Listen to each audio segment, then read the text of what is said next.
একদম অন্যরকম পদ্ধতিতে আজকের বানিয়েছি। হ্যালো ফ্রেন্ডস, সবাই কেমন আছো? আজকে এখানে বানাবো অন্যরকম একটা রেসিপি। নিয়ে নিয়েছি কালো সর্ষে, সাদা সর্ষে আর কাঁচা লঙ্কা। এটাকে আমি বেটে নেব। এখানে আমার বাটা হয়ে গেছে। এবার কি কি লাগবে দেখুন। এখানে নিয়ে নিয়েছি কাঁচা লঙ্কা, ঝিরি করে পেঁয়াজ কুচি, আর নিয়ে নিয়েছি গ্রেট করা পেঁয়াজ। এটাকে আমি বানাবো লোটে মাছ দিয়ে। লোটে মাছটা বেশ ভালো করে নিয়ে এসে কেটে নিয়ে এসে ধুয়ে নিয়েছি, গোটা গোটা রেখেছি। এবার দিয়ে দিলাম নুন, তারপরে দেবো হলুদ, আর দিয়ে দেবো লঙ্কার গুঁড়ো।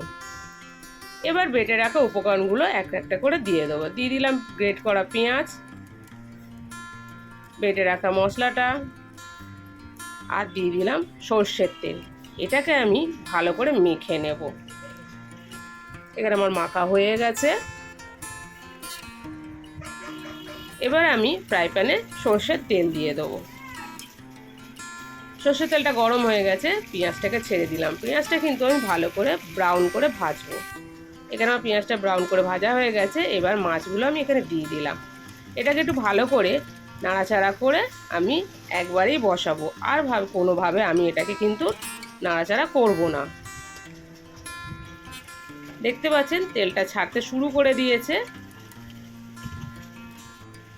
আমার তেল ছাড়া হয়ে গেছে। ওপর থেকে কাঁচা লঙ্কা দিয়ে নিলাম। গরম ভাতে এইরকম থাকলে কি আর কিছু লাগে?